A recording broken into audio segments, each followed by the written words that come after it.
మరి ఆర్ఎస్ ప్రవీణ్ కుమార్ నువ్వు గతంలో విమర్శించినావు. అవునవును. మరి ఆయన అన్నిటికీ నేను తెలంగాణ ప్రజల కోసమే బతుకుతున్నా, బహుజనుల కోసం అంటున్నాడు కదా, మరి కొనతని తెలిపి ఇప్పటిదాకా మాట్లాడలే. ఈ ఇష్యూ ఆయన తెలియదేమో బహుశా ఇన్ని పేపర్లలో వస్తే ఆయన చదవలేదేమో అంటున్నా.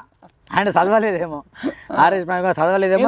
ఆర్ఎస్ ప్రవీణ్ కుమార్ అంటే అంత కోపం అని కాదు కానీ సిరిపూర్ నియోజకవర్గంలో పోటీ చేసినప్పుడు ఇక బహుజనుల బతుకులు మారుస్తా అని చెప్పిండు కానీ బహుజనుల బతుకులు మారలేదు. ఆయన మారిపోయిండు. ఆయన బతుకు మారిందా? ఆయన బతుకు మారింది. ఆయన మారిపోయింది. గతంలో ప్రతి ఇంటికి వచ్చి పాదయాత్ర చేసినప్పుడు మేము మంచిగా చేస్తాం, మా పరిపాలన బాగుంటుందని చెప్పేసి కేటీఆర్ని పొల్లు తిట్టిండు, కేసీఆర్ని పొల్లు తిట్టిండు.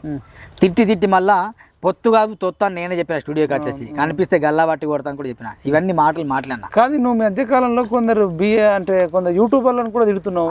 ఏంది కారణం? యూట్యూబర్లు ఉన్నారు, యూట్యూబర్లు అక్కడ ఉన్నారు. ముఖ్యంగా పేపర్ చూపిస్తా.